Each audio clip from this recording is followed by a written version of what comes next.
traditional territory of the Sunamo people. And tonight we're going to start our meeting on a sad note.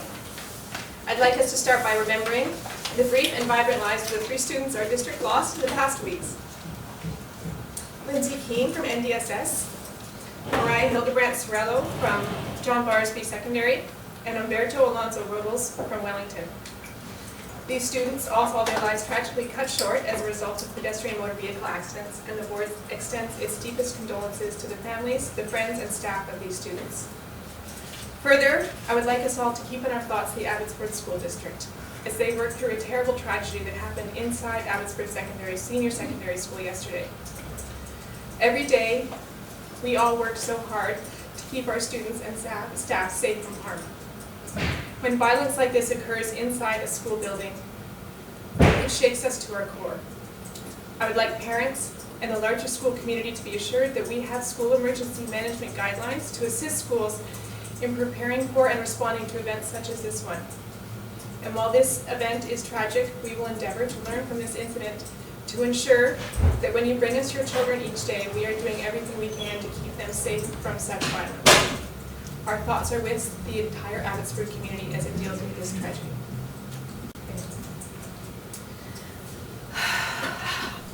Now I have to shake that off. We have a new room set up. We talked briefly about it last week. This is the first time we've had a committee meeting like this. So I'm going to do my best to remember that I have to look over here now. And if I feel like our partner groups who are used to tables is a bit different for all of us, so I'm going to do my best and just yell if you feel like I'm not paying enough attention to that side of the room. Okay? I think it's a good change, but it's just going to take a little while to get used to. So, any additions to the agenda tonight? None. Deletions? Oh, sorry? I just wanted to do a follow-up to your discussion about the loss of these kids. I was talking with Deb Marshall today on another issue, and she told me that she was informed by Maria's parents that Maria had told her that her time at Barsby, or told her parents that her time at Barsby was the highlight of her 15 years of life. So it's great to know that our school district was able to provide her with inspirational and educational and fun time, and great to get that message from her parents.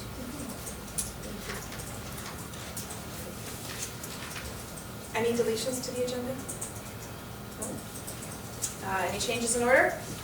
Nope. Okay. Any objections to approving the agenda? None. Any objections to approving the minutes? None. All right. Then we move right into our presentations. Mrs. Poulin, come on up.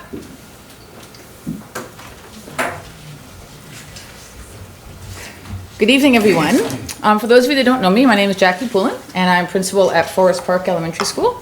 And I've also had the fantastic opportunity over the last quite a few years of kind of overseeing some of the Healthy Schools initiatives in our Nanaimo Ladysmith School District, and so was asked by Tim Davey to kind of give an update on where some of those initiatives were. So I will do that tonight. I'm not going to all of them, because then I'd be here longer than my 10 minutes, and I don't want to take up more of your time, and I don't want to talk for more than 10 minutes, so it's a good compromise.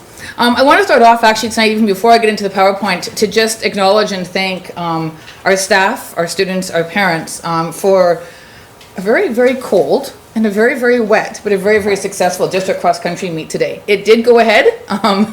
Some of us are still thawing from it, as some of us were there at 8 o'clock this morning and setting up and didn't leave till about 12:30 after takedown. And if you were outside at all for any short period of time today, you know it was cold and wet. But our students did an amazing job. They were real troopers out there, trucking through true cross-country today. So just a huge thank you to our staff who were out there not complaining at all, just putting up with it, and our parents and students who came out and participated. So just want to make sure we do acknowledge them for that today.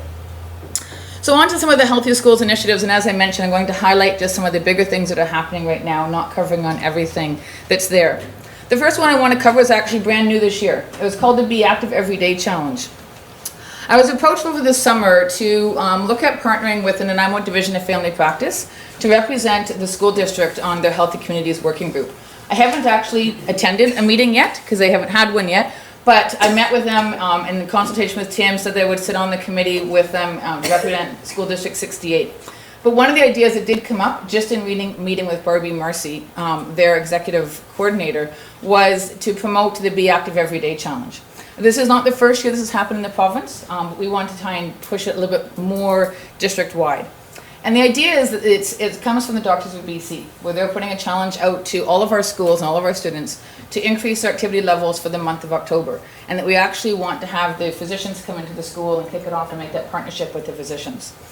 We decided in our school district doing every classroom would probably be a little bit too much, so we focused on our grade 5s. Kind of that age where we could still potentially have that influence on having them stay active. And also there's the active path with the City of Nanaimo that fits in with it quite nicely. So the whole thing really is focused around having doctors come out to schools at the beginning of October and doing a kickoff in their schools with it. And then there's a whole bunch of resources that come for the schools, the teachers continuing to reinforce it throughout the month. And then at the end of October or early November, the physicians coming back and celebrating with the students in regards to their accomplishments, providing them with certificates and giving them some feedback. So again, this has been happening for a few years across the province in different places, but not necessarily in an organized capacity in the district.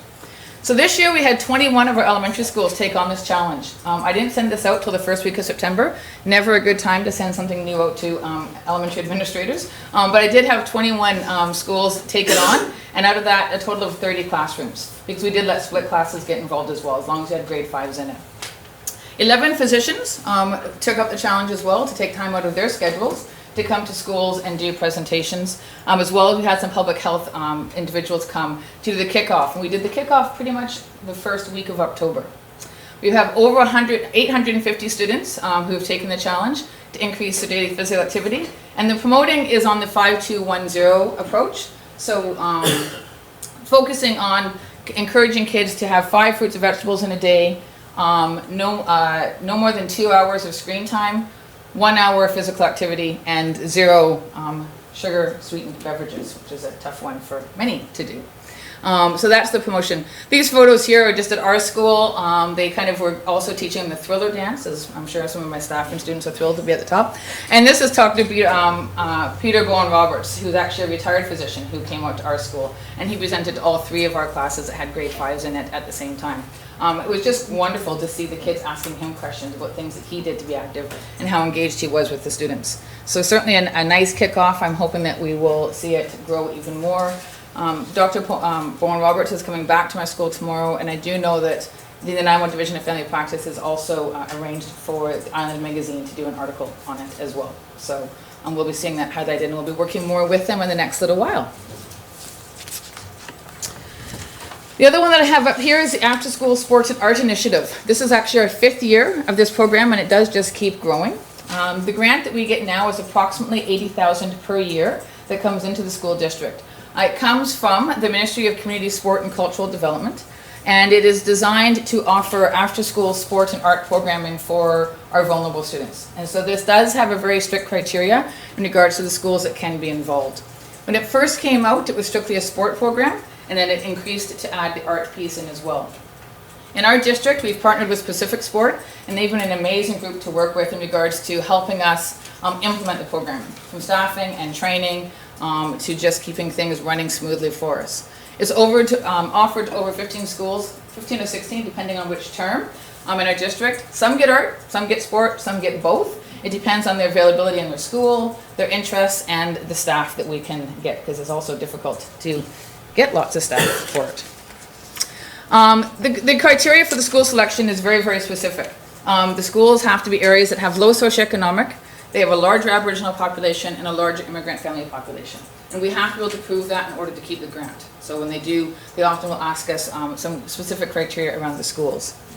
The staff that we do hire are all trained in High Five, which is around a social emotional classroom management piece, fundamental movement skills, so focusing on physical literacy, run, jump, throw, wheel, again focusing on some of the physical literacy skills, first aid, as well as we do a lot of other in-service with them throughout the year on group management and just building rapport. Every program has 2 staff members minimum working with it. In the sport program, one of them has a more sport-based background, and one of them has a more child and youth care background, so that we have the social emotional support there as well. And then the art one is often an artist, as well as the other person who's a person of rapport, the social emotional. Each year we seem to add a little new spin on things. So last year we added Recess Guardians, where we did a leadership piece with helping some of our older students take it back to younger students in the building.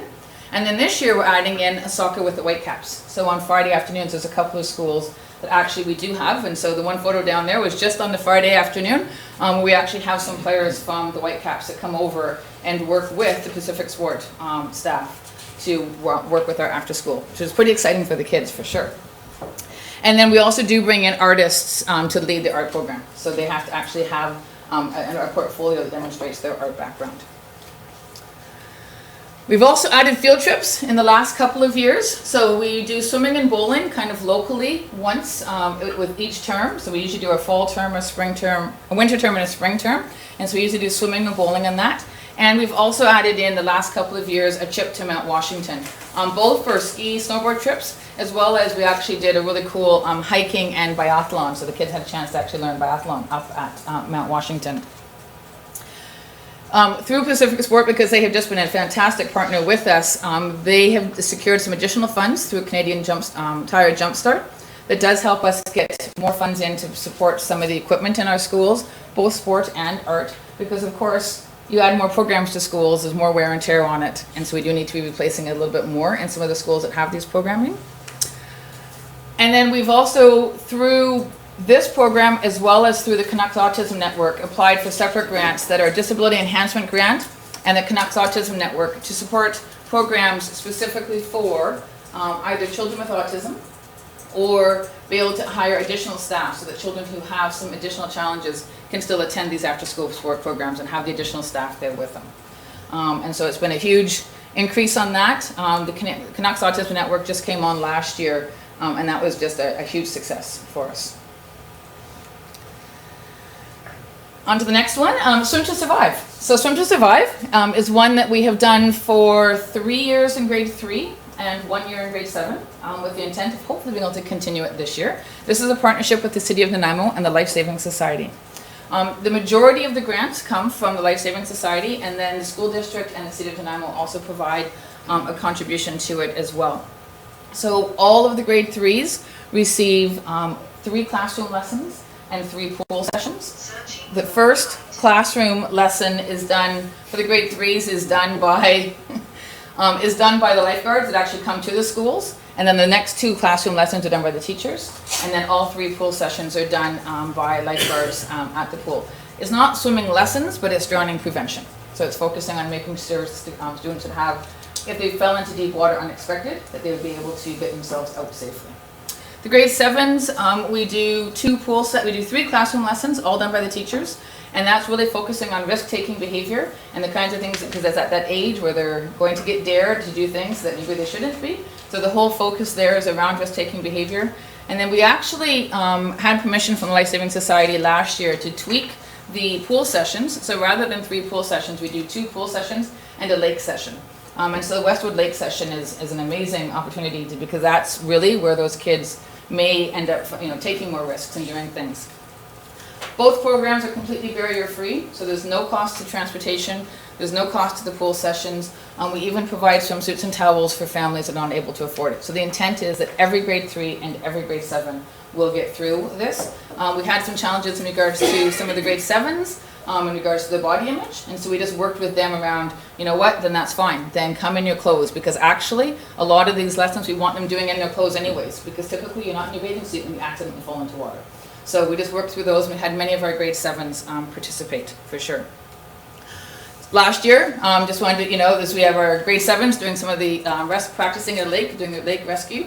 It was amazing, those grade 7s, because our days weren't always beautiful last June, but they still went into that water, and they still, made a real effort. And then the check that came, and it's about a $48,000 grant that comes from the Life Saving Society for that as well, to be able to implement those programs. Healthy Schools Inquiry Grants. So each school has the opportunity, if they want, to apply through the Network of Innovation and Inquiry and Dash BC for Healthy Schools Inquiry Grants. We usually have 5 to 7 that apply specifically for Healthy Schools ones. We support them with that. The grants haven't opened up yet this year, but I do anticipate we'll have some more applying, and they can range anywhere from $500 to $1,000 per school if they have an inquiry in their school that they would like to focus on in regards to healthy schools. And then the last one, I don't have a lot on it yet, but Action Schools BC was an initiative that came out way back in 2007 that really took off quite a bit for about 5 years, 6 years. Kind of started to falter a little bit a couple of years ago, and they've done a whole revamp on it, and they did a major review over the summer, and so hoping to see that come back in to continue to support daily physical activity and classroom physical education to support that whole healthy schools piece. And that's it. Thank you very much. Do we have questions? Questions? I have one written down then. Hang on. But yeah, so on the Be Active Every Day, and you talked about them increasing or trying to increase students to activities, physical activity to 1 hour each day.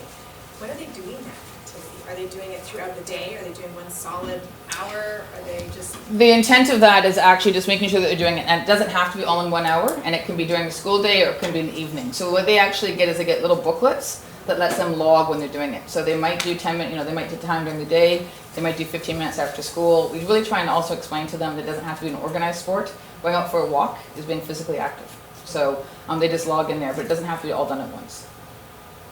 I know that they do, is it called the Body Bounce at Fairview? What's it called? Bounce at the bell? Bounce. At the beginning of the day, which is so Yep. great. And I just wonder if is that part of what you guys, the healthy lifestyles? So Bounce at the Bell would be something that came out from Action Schools from 2007. So a lot of schools are still using the resources from Action Schools. There's a lot of different resources out there. Daily physical activity is where you'll see a lot of those resources come in. And then I think a lot of what we're starting to see when Action Schools came out in 2007, it was strictly about getting kids moving. And now what we're trying to shift to is making sure the kids are moving, but that they're developing the fundamental movement skills at the same time, so that they keep being active as they get older. So we're trying to just get the two a little bit more closely meshed together. That's awesome. Well, there's so much research that connects physical activity with successful academics. Getting kids moving, the ideas of body breaks, all kind of stuff. So this is really, really awesome. Thank you. Excellent. Any questions? Trustee Sullivan? I'm just wondering, who is it just left up to the individual schools, the individual teachers to request being involved? For which one? For the Be Active Every Day? Yeah. I sent out an email asking just which schools were willing and interested this year. So again, it was at the very beginning of September, so I'm sure it was just a case of busyness and stuff. So I'm hoping that we'll see that increase, that we'll be able to include almost all of our schools next year. We were also being very, very careful because we had to make sure that we could actually get the number of physicians out that we needed. And so Bobby Mercy worked on her end to be able to get physicians to commit to coming to schools. So it worked out okay. I don't think we could have handled many more because we were already stretched. I may have missed it, but how many years has this been running? The Be Active Every Day? Yeah. This was the first year for the Be Active Every Day Oh, okay. challenge in our school. Gotcha. Yep. That's great. Yeah. Thank you so much. You're welcome. Anybody? Yeah, I would just like to say thank you, Jackie, and for the board's information. Jackie has been doing this for quite a while, and we keep adding to her as the comprehensive school piece picks up. And actually, the time that we've been giving you has actually gone down while we're adding. And so a lot of it's done off the side of her desk, and you can well imagine a lot of this organizing across the district doesn't come just all on its own. So thank you for maintaining these initiatives for us, et cetera, because it's certainly positive for the district and for each individual student. Yeah, not a problem. Thank you very much. Thank you for your time today. Thank you.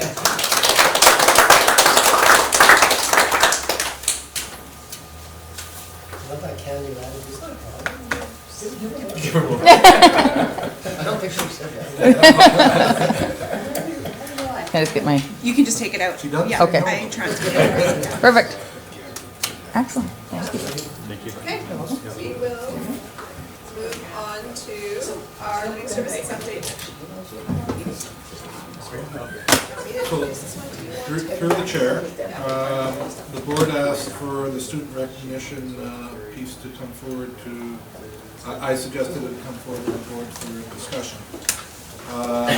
And maybe I'll give you a little bit of rationale around that. We within our system recognize students in multiple different ways, and it's a very important process that we do. Recognition of students is also a difficult process because for every student we recognize, often sometimes there's students that we miss.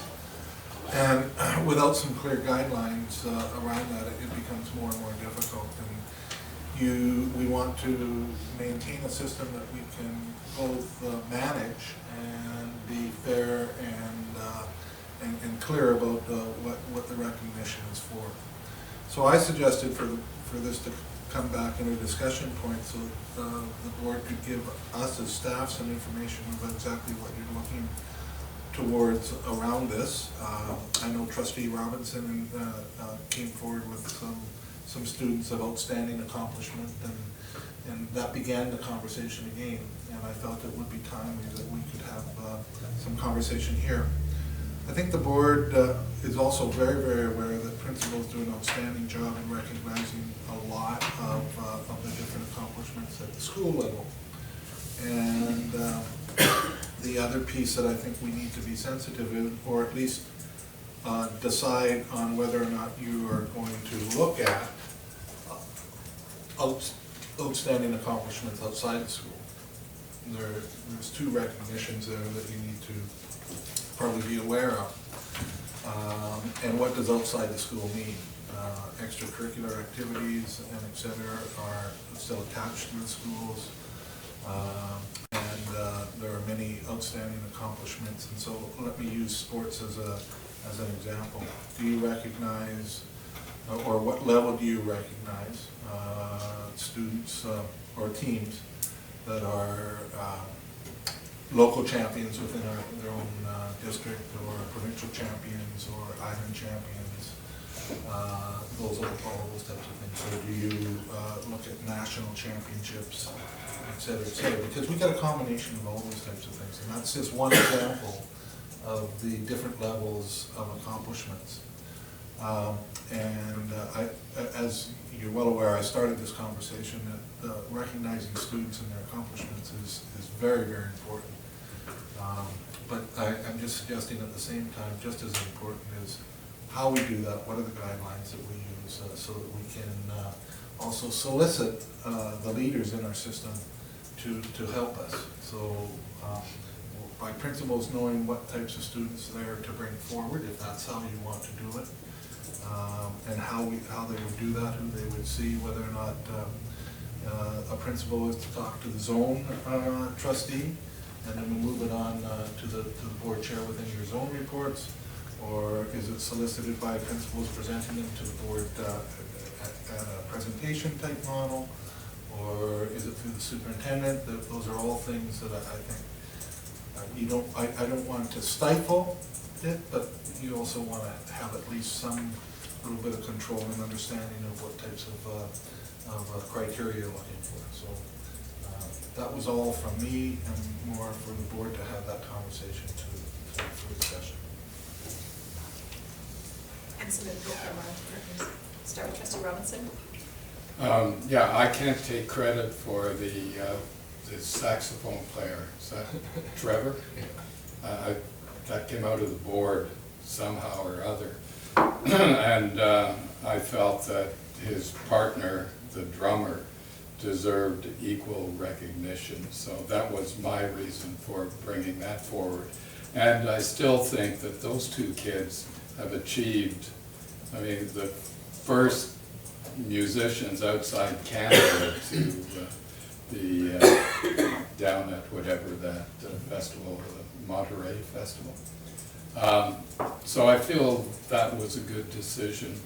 As I've thought about it more, my feeling is that we should probably leave this with the schools and let recognition happen at a school level, and that takes it away from us. Okay. Yeah. Trustee Kimball? Certainly when recognition is picked up by papers and on websites and coming from the United States, it becomes a bigger deal. But I think that it is important for us to recognize the achievements of all our students who deserve achievements. And yet, I appreciate your comments. I mean, there needs to be some sort of process in place so that we catch them all and we do it in a fair manner and we don't let any fall through the cracks. Because if you don't get recognition, that says something too, right? And especially when you deserve it. So, I don't know. I think I'm a little bit in agreement with Trustee Robinson in leaving it towards the schools, but I think that there's a greater sense of recognition if a letter comes from either the superintendent or the school board or a combination thereof. And I guess my proposal would be to let staff put a process in place that allows principals to put forth the names of students they feel are deserving of recognition, and then it could be handled either, if it's an educational thing or a business kind of thing, it could be handled in either of the committees and brought to the agenda setting, and then they can make the final determination and then make a recommendation at the next board meeting. That's my thought. Could I pick up on that since you did mention me? I think your suggestion is that nice middle ground. It's the principals, the schools that are making the recommendation. All we are doing as board and superintendent is following the direction of the principal to write a letter. And I think that's a nice mid-ground. Okay, so I'm just going to let people know, so lots of hands went up, and we're all new at this, so I have. Trustee Burzovich, Trustee Sullivan, Trustee Bob, and Trustee Redley, and anytime any of you want to jump in. Okay. Trustee Burzovich. I would agree with Trustee Kimmler. I would only add that I would suggest or would like to have input from parents. So PACs and principals would be waiting here. Have a conversation about their PACs and see what their thoughts are, and if we can somehow get that information, or it could be PAC, however that could best be achieved. Can I just get a clarification? Are you referring to The notion. input to the guidelines? Yes, Okay. yeah. To the guidelines or to the recipients? Guidelines. Guidelines. Okay. Yeah. Yes, thank you for clarifying that, That's because why I I wanted to- misunderstood. Okay. Trustee Sullivan. So my thought about it is, I would love to see like a formalized letter that the board could be send out to young people, acknowledging them. And it would come from the principals of the school to let us know about these kids. But it would be, I would like to generalize it to the point where we have some extremely high achieving individuals in our district. And I mean, we're talking about fantastic musicians or fantastic athletes.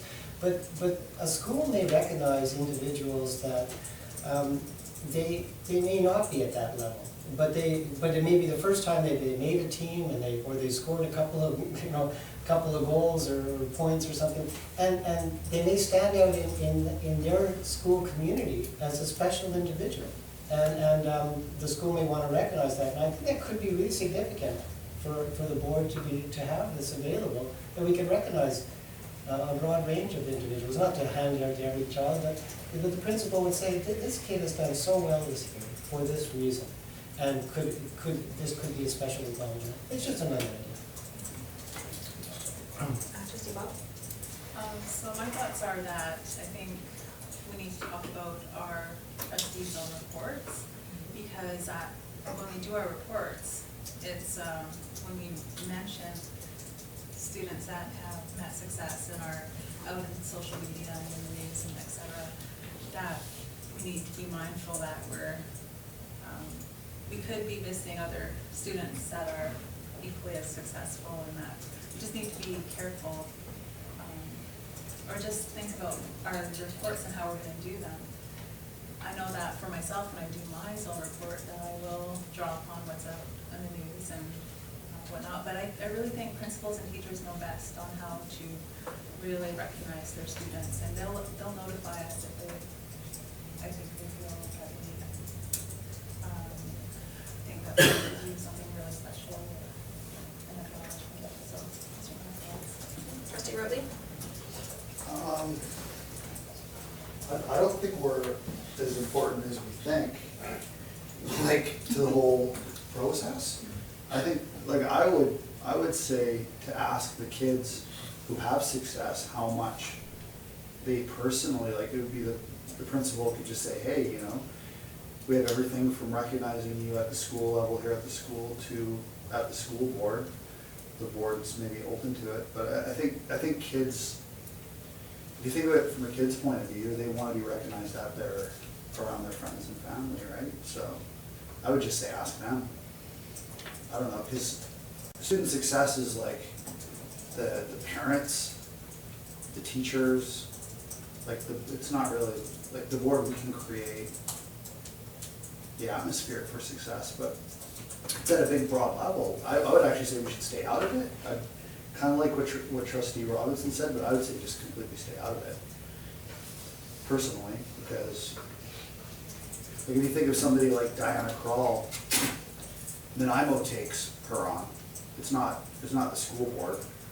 Like she was part of the school system, public school system, but I don't know.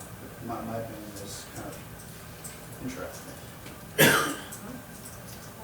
I'm on the list next, and we've heard, so I think it's good, we've heard from everybody, and there's like 7 different views here.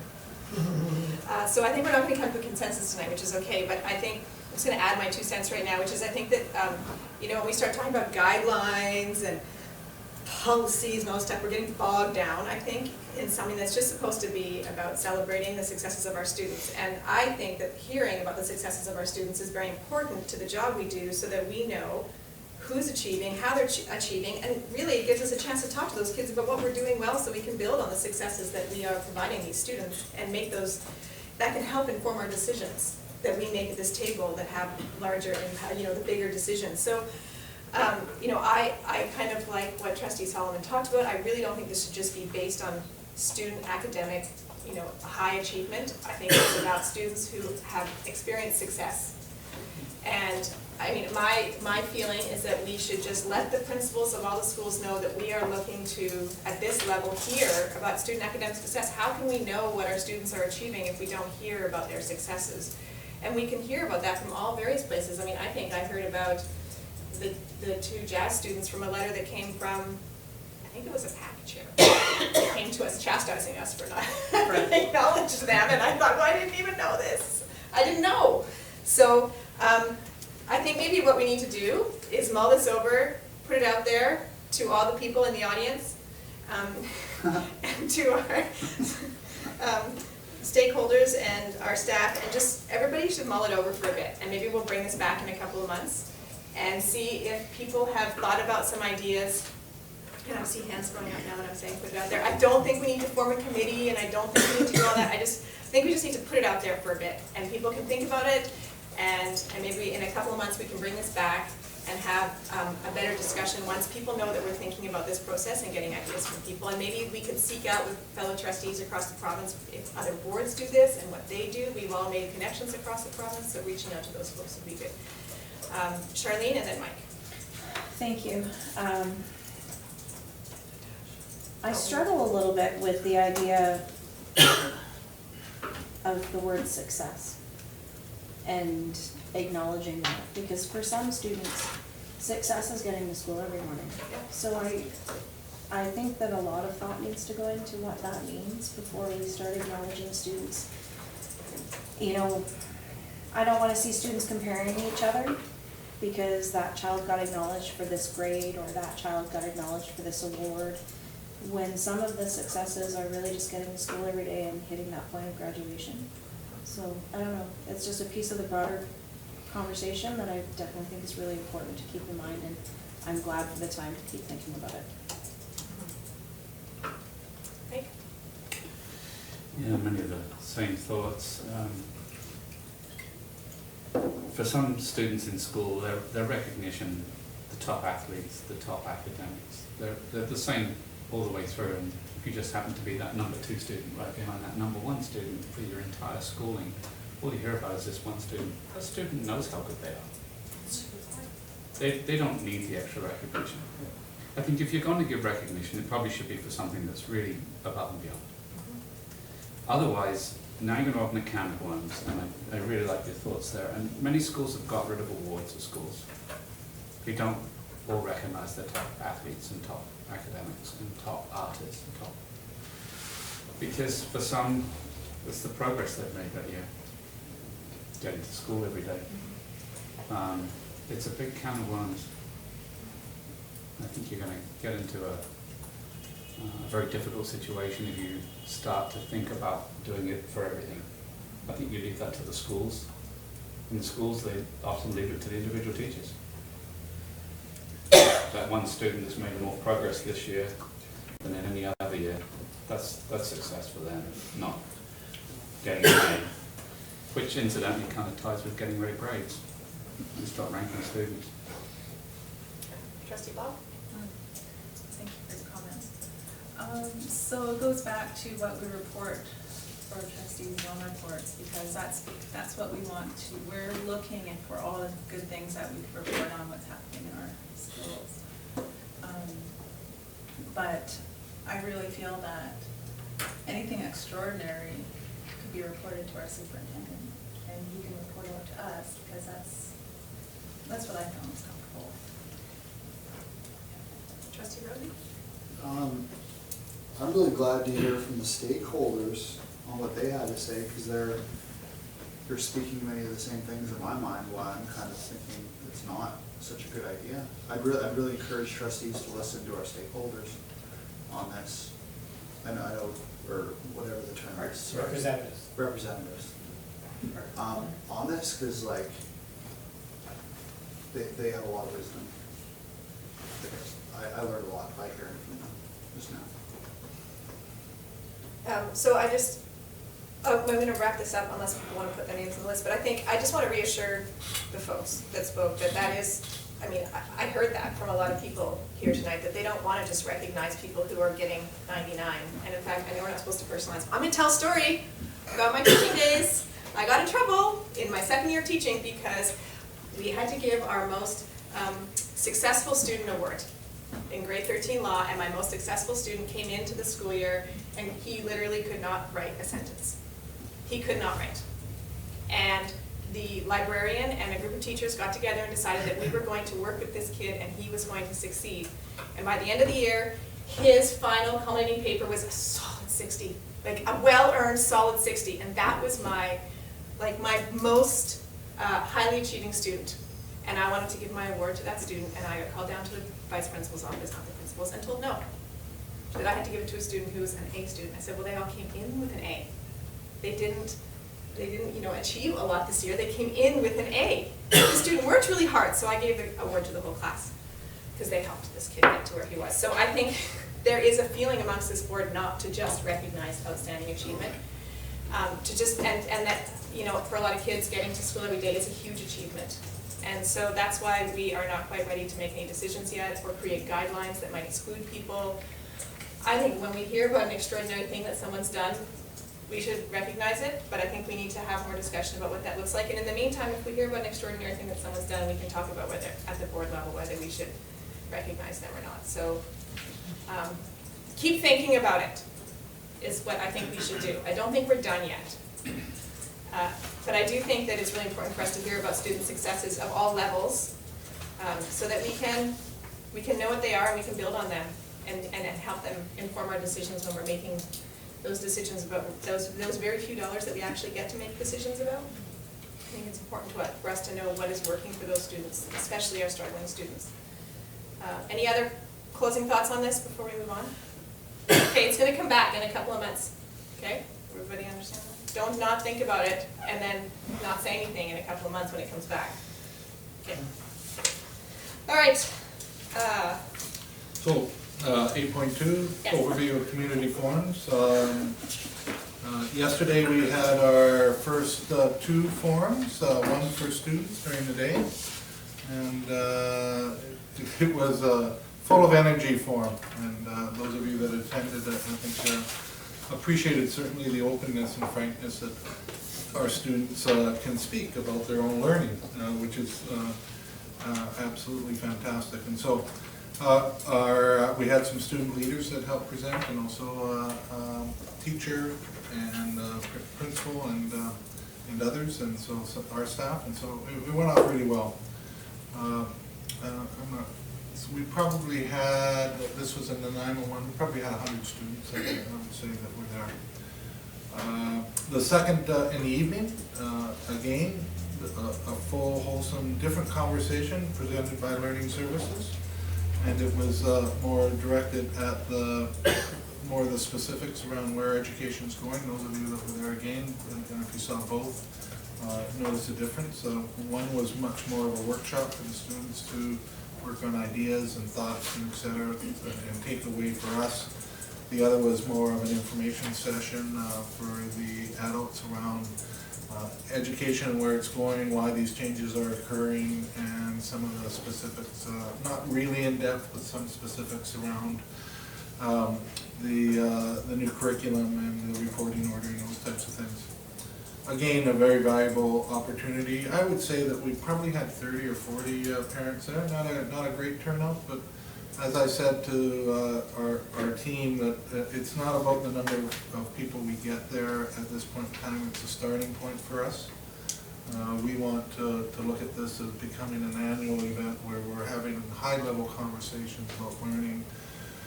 Not when we're vested into the emotional pieces around we're taking things away or adding things to other people and why am I not getting things.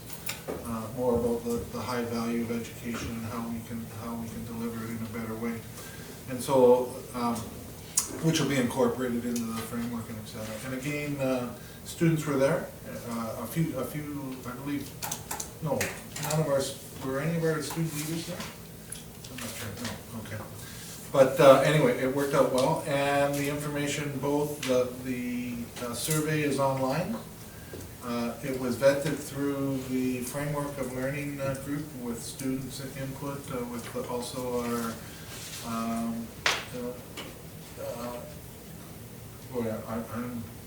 I don't have it now either. We're not partners, stakeholders, representatives, thank you. The representatives from the community. Go over there. Yeah, thank you. Old dog here. It's gonna take me a while.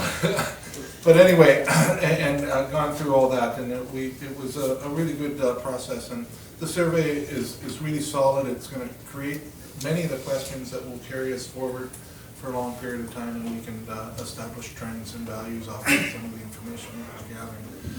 So that's live, and so we started. We've got another one next Tuesday in Ladysmith. We'll do a daytime one, same format with students, and then an evening session, and that will be with parents again.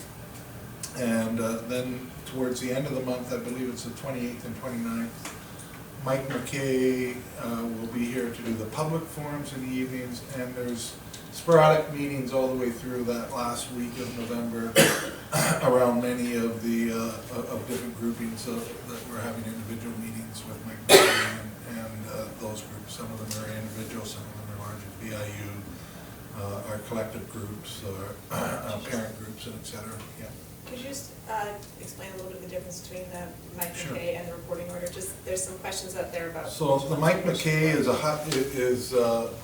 he's working on 2 board motions around preparing us for 2020 vision and the asset management facilities type discussion for in the spring when we begin to talk about budget and long-term planning, strategic implementation of the strategic plan and those types of things. And so one of the motions is to take a look at the Ladysmith zone and to engage the community down there in a discussion as to what they see best fits in a learning model for them.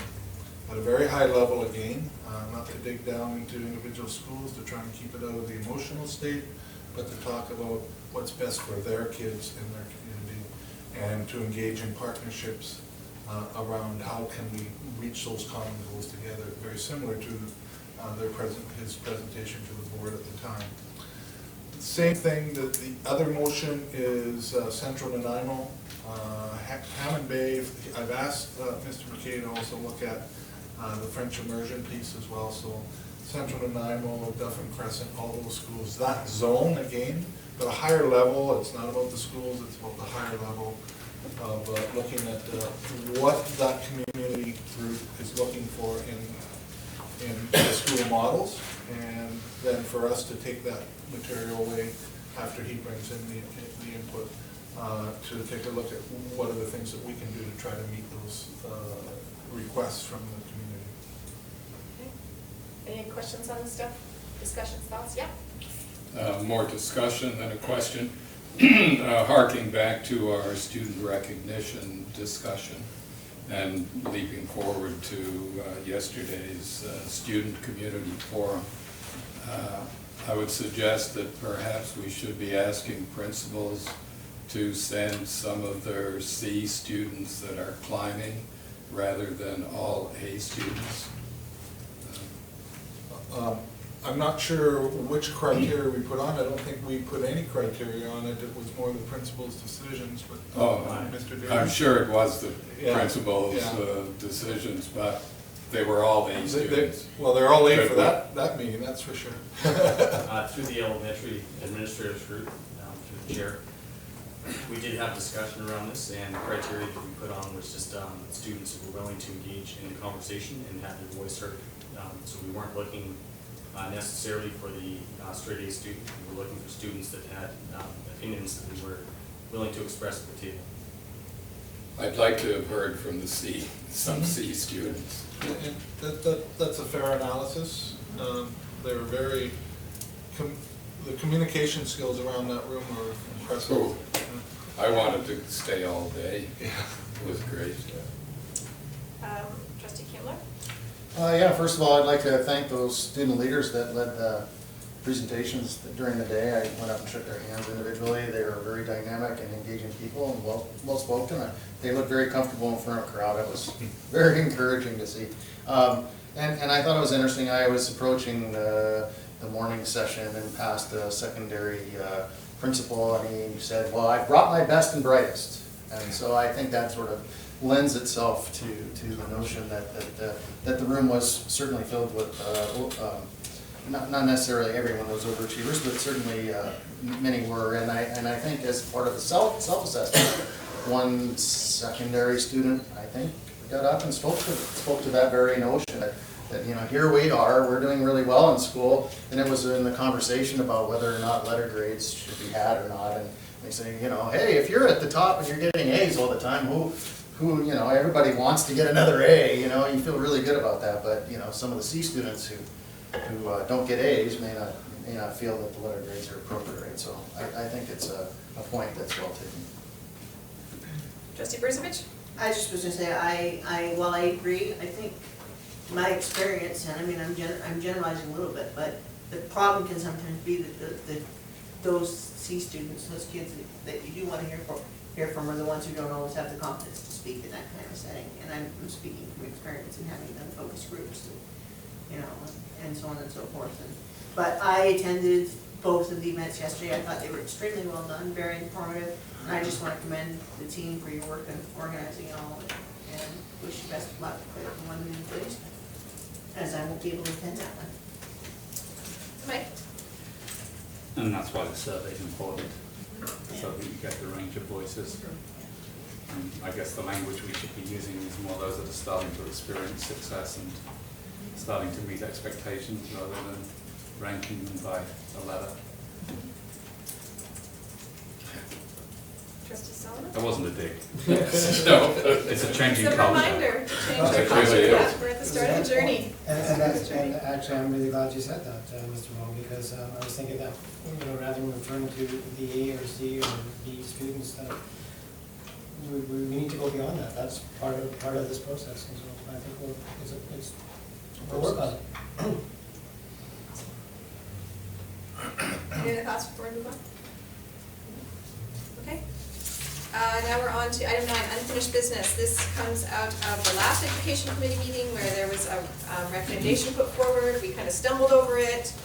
I think I've got some, we want to refresh the conversation in case any of our, Why don't you go ahead? Okay. Your name is attached to it, so go for it. that the education committee recommend Okay, first of all, what this came out of was a discussion of the reporting order and the concerns that we got that information from ministry to look at changing report cards in August, and that puts a lot of pressure on our senior staff, on teachers and principals. It was a lot to do for September and for this current school year. And I was only gonna speak to that in the motion, but in thinking about it, I mean, it's the whole issue of, there was the transportation funding, there was a whole bunch of things that the ministry brought forward this past spring at a very late date. So what I came up with was this, that the, Point of order. oh, sorry. Once somebody's spoken to. Okay, I think she's just refreshing why we're at this place. Yeah. I'm gonna give her the latitude that she's refreshing why we're at this place, she can have her motion and then talk about the actual motion. okay. That the Education Committee recommend that the Board of Education write to the ministry voicing our concerns at the late notice of changes to funding and/or policies, and that any such future changes be brought forward in spring so as to allow staff to better manage the implications to our budgets and our educational procedures. Okay, second that, okay. Go ahead. That's basically it. I mean, when they inform us of these things like the transportation funding or the changes to reporting order, after we've done our staffing and after everybody's gone on summer vacation, it just puts too much pressure. It's not fair to the workloads of the people of our staff. And I think we need to stand up for our staff and the hard work that they do, that they deserve proper time to implement these kinds of things. Trustee Kimler, your second, speak. Yeah, I definitely support the motion in the spirit. We definitely don't want to download a bunch of work on our teachers and other staff at the very last moment. However, I see a timing issue with this that is unavoidable, and that is that we're in the first year of exploration about how to report out this information, and I know that the province wants to not have many years of exploration. They want to get this thing implemented as soon as possible, and yet we're in the middle of a school year, so we need time to work with what we've got, and then they need time to evaluate it, and the only time there is to evaluate it is basically after the school year is finished. And so if they're able to roll it out for next year, I would imagine again that it's going to kind of come late in the summer.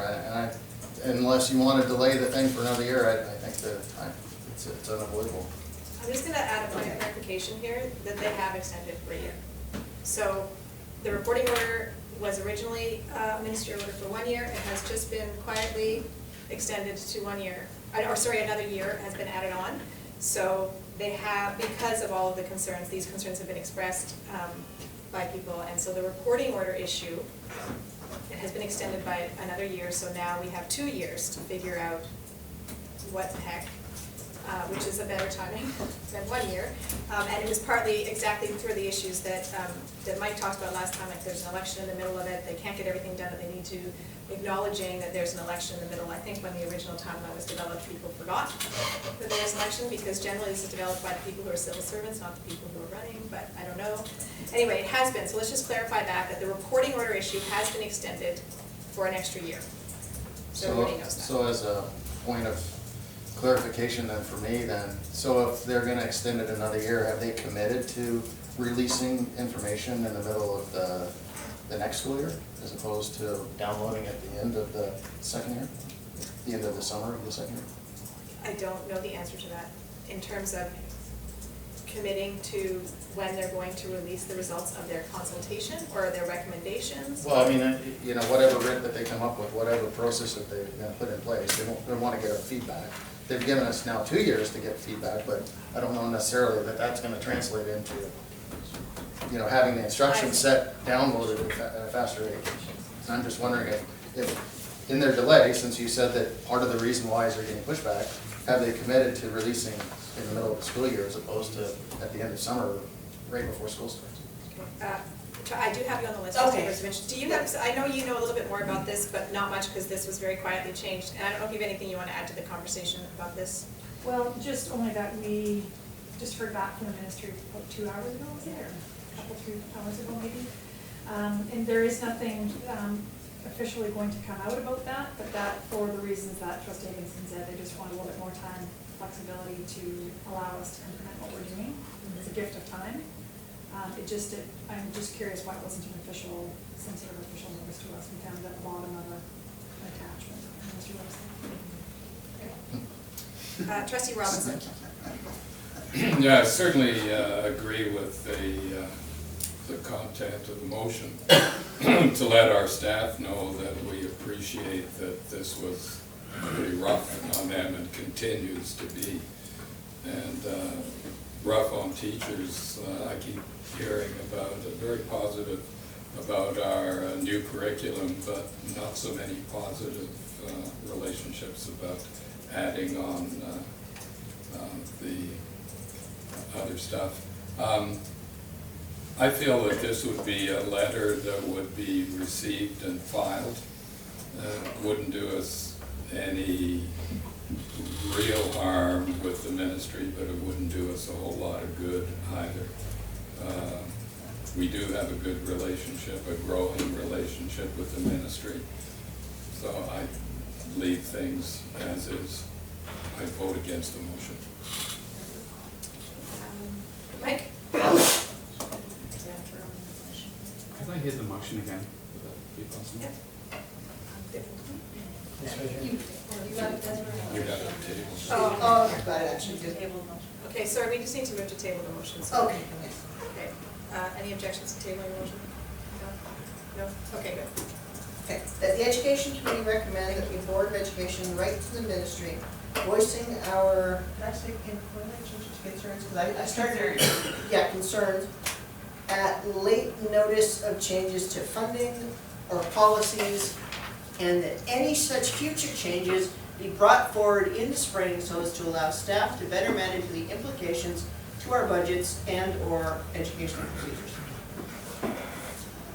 Okay, so given that, there's two distinct parts to this. One is the funding, and we'd like an end to the random acts of funding that happen for election purposes, we think. And those need to happen before your budgeting comes out, so that's kind of before spring. Those are the earlier ones. I think the announcements around changes to policy is the more important part for the Education Committee to deal with rather than the budget piece. And that's if what we're hearing is actually the case, has been taken care of. If they've allowed 2 years to do this, and I think they've heard from enough people that that's the case. I guess my concern is that there's a conflict between the School Act, the ministerial order, and what's on the website. Because they haven't amended what the reporting requirements are, and yet they've had this announcement that it's changed. So there are some secondary teachers who are looking at what the changes that we're implementing compared to what the School Act actually says, and they haven't amended one or the other to put them in line. So I think there's some clarification we probably need around that. But I think the gist of what we needed has already been taken care of. Okay. Thank you. Trustee Brzovic, you're back on the list, but I have a couple people who have since requested and they haven't spoken yet, so. Let them Okay. speak back. Trustee Sullivan? Well, I was just gonna say that it's preferable to me to have these motions in advance, so we actually can look at it. It should actually be on the agenda, so the representatives could look at it and the staff could look at it. So we know what you're talking, what you're speaking to, rather than right at the spur of the moment. I mean, we talked about it in general, but in the future, if we can prepare these things and we actually have a chance to really vet this, or get our heads around it a little bit, I think it actually is preferable. I think there's been some good conversation about it, so I'm getting the gist of it. Trustee Roby? Well, it's interesting because the conversation's kind of shifting my thought about it, but I see, like I work with the employment program in BC, and I see them doing the same thing, and that is they roll out changes, this government rolls out changes before they think about the implications, and then they change the policies or make things vague, like what the MBTA was talking about. So to me, this is just another example of that. So I fear we don't want to align our decisions with this government. That's all I'm gonna say about it. I'll support the motion because it's highlighting their mistakes yet again. They roll things out, they push people into things, and then they change their mind after pushback. So I'll vote in favor just for that reason. Okay, I have myself on the list, and I have myself on the list because I do think this motion is a bit murky in the sense that it's not that I don't support the intention of it, but I think it's talking about a number of different things. One was the intention of it originally was the reporting order. Now we started talking about the announcements this summer, which while I agree were completely poorly timed, I think we understand we are in the silly season. And we take money when we can get it right now. We're not gonna say no. And we have great staff who've been responsive, and it has been tough on everybody. But I do think that a letter could be crafted that, asks the ministry to try to keep these things in mind and how difficult it is on the local, on governing locally and implementing operationally locally. But I think this motion is, it's trying to do too much at once. And I think for that, I'm not gonna vote in favor of it only because this originally started around the reporting order. Now we're talking about some announcements from the summer. We're also talking about our budget in it. It's just gotten a bit big. So I'm happy for somebody to recommend an amendment to it, or You need to bring it back. it has to be brought back eventually. We have not brought it back yet so that You people can can't be. ask No, I'm just saying, I'm happy for someone to do it if they want to. Yeah. I am not going to do it because I'm chairing and I can't wrap my head around it because it's too big for me to do at this moment. So that, I'm just letting people know that that's, I'm not gonna vote in favor of it. It is still out there and I've left it out there, tabling it right now so that our representatives and our staff can participate in the conversation. And if somebody wants to bring it back to go through that process, I welcome it. Move to bring this motion back. Okay. Thank you. Trustee Bob's bringing it back. Do we have the seconder for that? Yeah. Okay. Trustee Robinson, any objections to bringing it back now? Okay, motion is back on the table. Trustee Kimler, I'd like to call a question. okay? Trustee Solomon, Am I allowed to do it in this order? I would like to Question. the question's been called, so, Okay, all right. okay. All in favor of the motion? Trustee Burzovich and Trustee Ratley in favor, all opposed to the motion? Okay. Robinson, Bob, Higginson, and Kindler, are you abstaining, Trustee Solomon? You just- No, I okay. voted against it. Oh, you're against it as well, okay, and Trustee Solomon? Okay, so motion fails. I would encourage you to craft a motion. I would love to see Yeah. one that focuses on a tighter issue. Trustee Solomon? Do you have an? Well, now I know, and I'm not sure if I'm able to, but I was going to defer to staff to assist in crafting a response, but I'm not sure if that's a separate motion or, this one's dead now, right? Yeah. So I can't really defer it. Point of order though, we gotta be careful because now we're getting into brand new motions. Yeah. Yeah. And then when we speak and say we want motions beforehand, we need to have the motions beforehand, right? Yeah, right. Yeah. So, any other further discussion on this issue? Okay, let's move on. So, noting what Trustee Solomon said, if possible, because it's not always possible. And that was my fault. Yeah, try and have things ahead of time too. Last week, with everything that happened, I completely lost track of time. And just a reminder to people that it would be great if it could be on the agenda for agenda setting. So if you send it to the agenda setting committee, that helps, so that it's actually on the agenda. New business, the Vista Nonpartisan Election Committee discussion.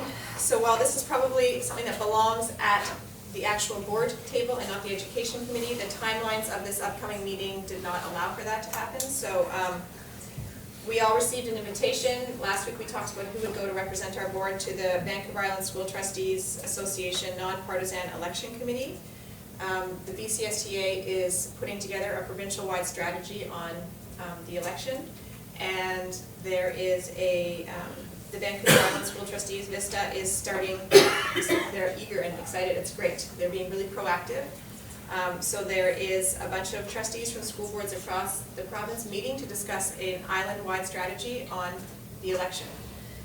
The committee is called the Nonpartisan Election Committee, and yet there has been talk on the Vista Facebook page and in other places that this should become partisan.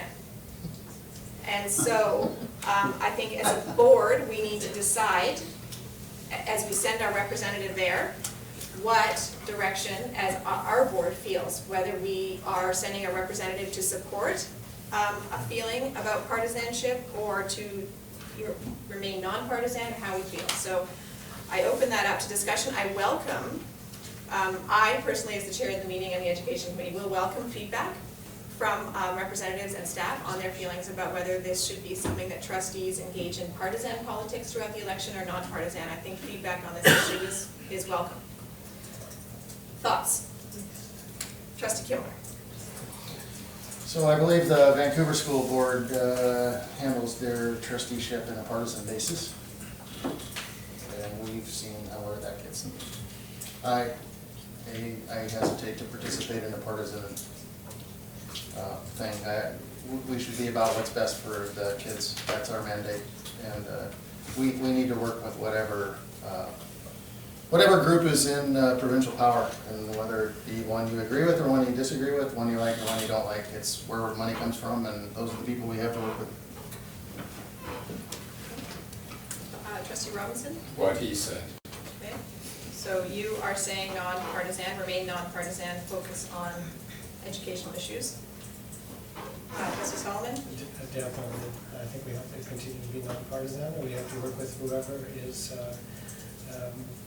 in power, and whether if it's a Liberal government or it becomes an NDP government or whatever, we need to make efforts in that regard because we're here for our district. Okay. Trustee Bob? I think it's good to have that position, but I also think it's important to just really focus on creating opportunities to hear from candidates, and people will decide for themselves what they will do, how they will vote. Okay. Trustee Riley? Similar to what Trustee Bob said, and that is I would go nonpartisan because the trustee position, as much as I've loved the trustee position, is not partisan, right? And then folks can belong to partisan groups, separate, personal, whatever. But like I agree with what Trustee Kimler said, it's true. Like it's just about. And I also like what Trustee Bob said. Like it's a group that can actually ask both parties, and not just the two parties, but the three parties, the four parties, what their views are on public schools to kind of clarify, so that that advocacy position is out there. Like I think it's good to be nonpartisan because then you can actually dig into the real issues, so that the party that comes in power knows what the issues are when they're running. Okay. Yeah, nonpartisan. So I agree that we should be nonpartisan. We're not the opposition. We are. We're not the governing party. We are a school board. We're elected to represent kids, and that's who we have to put first. And so I'm not in favor of our board being partisan. I'm really in favor of us being involved in the election, providing lots of opportunities, and ensuring that education, issues around education, what we would do with more educational funding is part of our role as advocates and also stewards for public education. But I don't think we need to be partisan when we do that. I look forward to the work of this committee and the larger provincial committee and the ideas they've come up with about how we're going to do this. And I think it's great that Vista's planning ahead already and thinking about a whole island perspective. And I look forward to hearing what happens when Trustee Brzovic comes back talking about this, so that we can get involved locally. But I don't think we should be going partisan. And do you have any thoughts? You're going to be a representative there. I'm sort of, having done advocacy work, I'm sort of stuck a little in the middle, and I'm obviously the will of the board is the will of the board. I don't think one can truly advocate without acknowledging the record and of the people, of the current government in power, but I also believe there are ways of doing that that are respectful and not partisan and saying the other party's better. I've done that. It's good, So I see both sides. In my own personal life, I'm certainly partisan. But I also understand that around this table, and I've gotten instant, I remember, in general, I see what you're saying, and I agree with it, with reservations, that we also have to realize that there's an advocacy piece, for sure. As long as that advocacy piece doesn't get lost, yeah, that's the most important thing. I think that it's more important to be clear on that than to worry about being partisan. Yep, I don't think anybody here disagrees with that. So I look forward to hearing back from you after. It's on Saturday, and I think we all agree that we would like to be engaged and good stewards for and advocate for more funding for our students. So, on to question period. Any questions from the audience? Oh, Trustee Robinson? Well, I'd just like to comment on the structure of the tables, and I think it is probably the best possible in spite of my consideration of us meeting just ourselves with observers. And even though this side of the table is facing directly at our audience, I don't think the audience has affected any decisions made this evening. Thank you. Trustee Routley requests to ask a question. Just a comment, and that is there's some Yeah. of the people across from me, You can't see. representatives, stakeholders, whatever, that I can't see. So if we could just bring everything back a little bit, because it'd be nice for me Yes. to be able to see them. I can't see some of them as well, so I agree that we'll work through our We'll little work through that. hiccups. Trustee Solomon? It's actually on the agenda for the business committee, just to, we wanted a couple of weeks to consider, and then we could have a little more discussion next week as well. Thank you. All right, can somebody motion to adjourn? Trustee Robinson, seconded by, I second it. Trustee Routley. Any objections to adjourning? Thank you very much, everyone. We have to get out of here really quickly because the board has another meeting, so.